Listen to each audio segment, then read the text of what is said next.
സർവശക്തനായ ദൈവമേ, എന്നെയും എനിക്കുള്ളതൊക്കെയും തിരുമുമ്പിൽ ഞാൻ സമർപ്പിക്കുന്നു. അങ്ങയുടെ അപ്രീതിക്ക് പാത്രമാവുവാൻ എന്റെ കുഞ്ഞുങ്ങൾക്കിടയാകരുത് നാഥ. എനിക്കുള്ളതെല്ലാം അങ്ങയുടെ ദാനമാവുന്നുവല്ലോ. അങ്ങയുടെ ശക്തിയുടെ അളവറ്റ വലിപ്പം എന്റെ കുഞ്ഞുങ്ങൾ മനസ്സിലാക്കുവാൻ ഞാൻ പ്രാർത്ഥിക്കുന്നു നാഥ.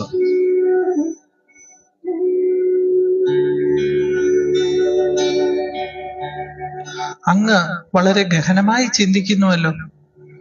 അതെ, നീ പറഞ്ഞത് വളരെ ശരിയാണ്. നമ്മുടെ മക്കളെക്കുറിച്ച് ഞാൻ ഓർത്തുന്നു.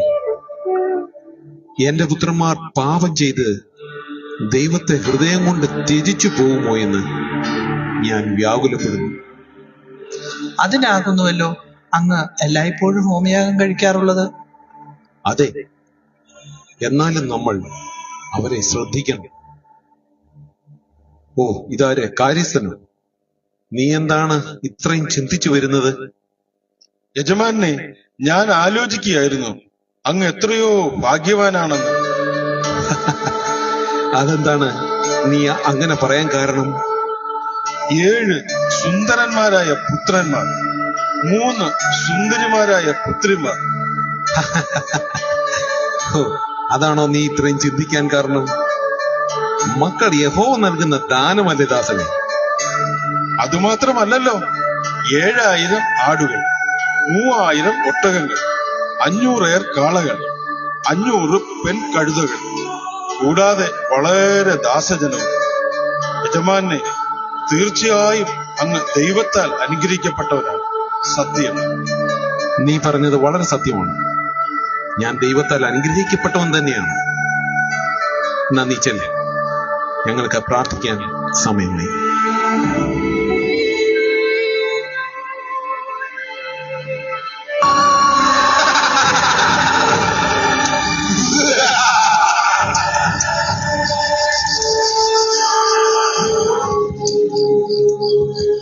അരുണോദയ പുത്രനായ ശുക്ര, നീ എവിടെ നിന്ന് വരുന്നു?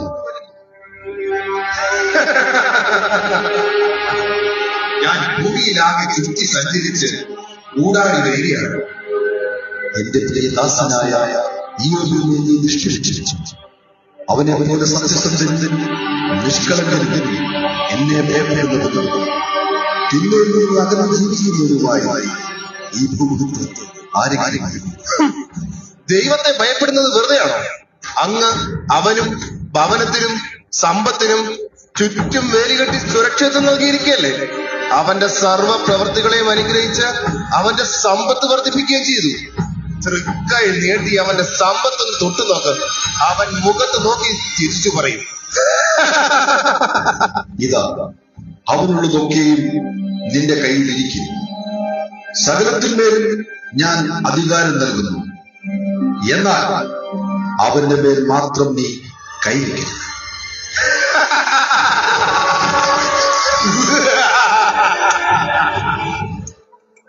അയ്യോ അയ്യോ യജമാനെ, ഞങ്ങൾ കാളകളെ പൂട്ടുകയായിരുന്നു.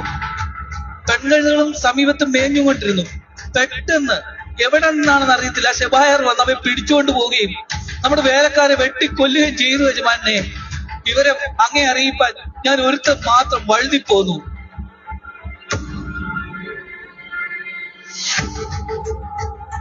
യജമാനെ, ആകാശത്ത് നിന്ന് തീ വീണു കത്തി യജമാനെ.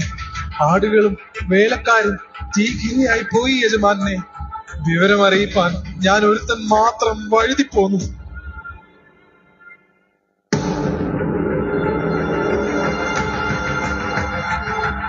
യജമാനെ, അങ്ങയുടെ പുത്രന്മാരും പുത്രിമാരും മൂത്ത ജ്യേഷ്ഠന്റെ വീട്ടിൽ തിന്നുകയും കുടിക്കുകയും ചെയ്തുകൊണ്ടിരുന്നു. അപ്പോൾ മരുഭൂമിയിൽ നിന്നൊരു കൊടുങ്കാറ്റ് വന്ന് വീടിന്റെ 4 മൂലയ്ക്ക് വടിച്ചു. അത് തകർന്നു വീണു. അവർ എല്ലാവരും മരിച്ചുപോയി. ഈ വാർത്ത അങ്ങയെ അറിയിപ്പാൻ ഞാൻ മാത്രം അവശേഷിച്ചു. അയ്യോ!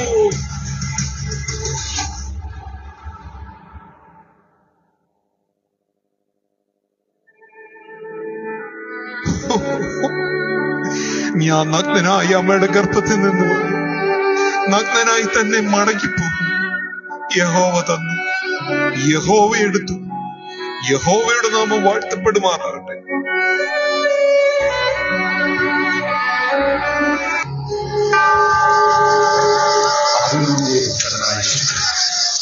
നീ ഇപ്പോൾ എവിടെ നിന്ന് വരുന്നു?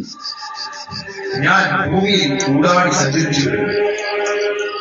എന്റെ ദാസനായ ഈവനെ നീ വീണ്ടും ദൃശ്യച്ചു.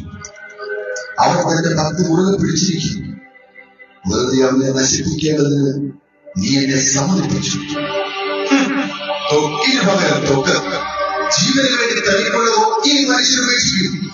അങ്ങ് അവന്റെ അസ്ഥിയിലും മാംസത്തിലും ഒന്ന് തൊട്ട് നോക്ക്, അവൻ നിന്നെ മുഖത്ത് നോക്കി തെളിക്കും. ഇതാ അവനെ നിന്റെ കയ്യിൽ വിട്ടുതരുന്നു. എന്നാൽ അവന്റെ ജീവനിൽ മാത്രം നീ കൈവയ്ക്കരുത്.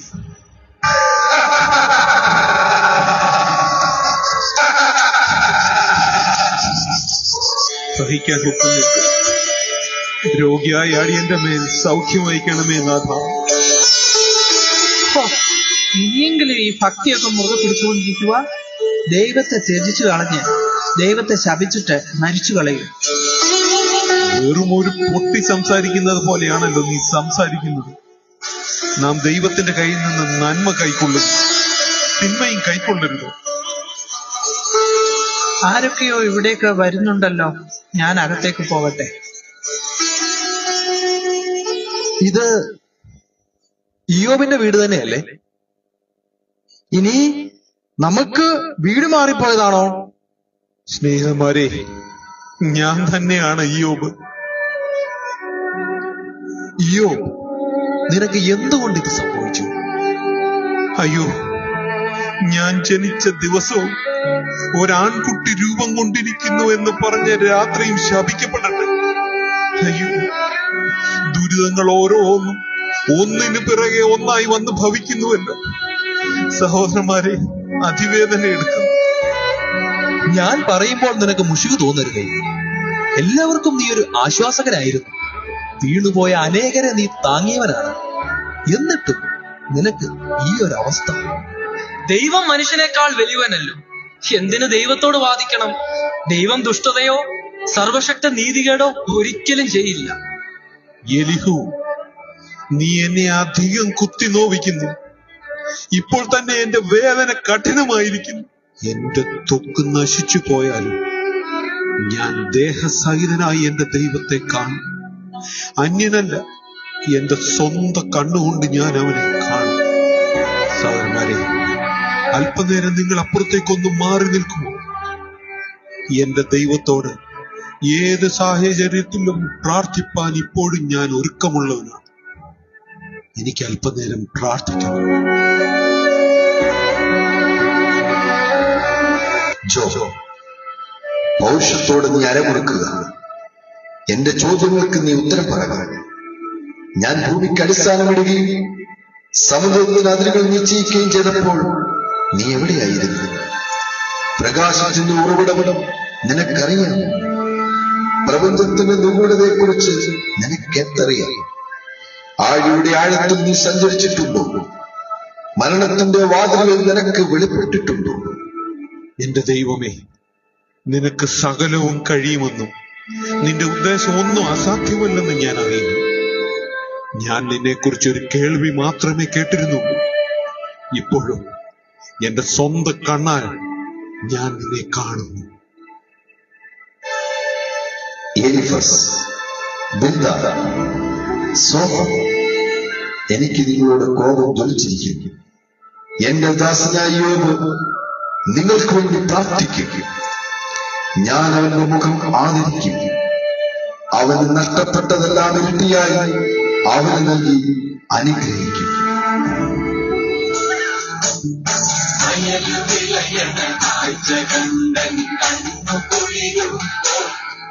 ഞാൻ വചനമോർക്കുന്നു, ദൈവ വചനമോർക്കുന്നു.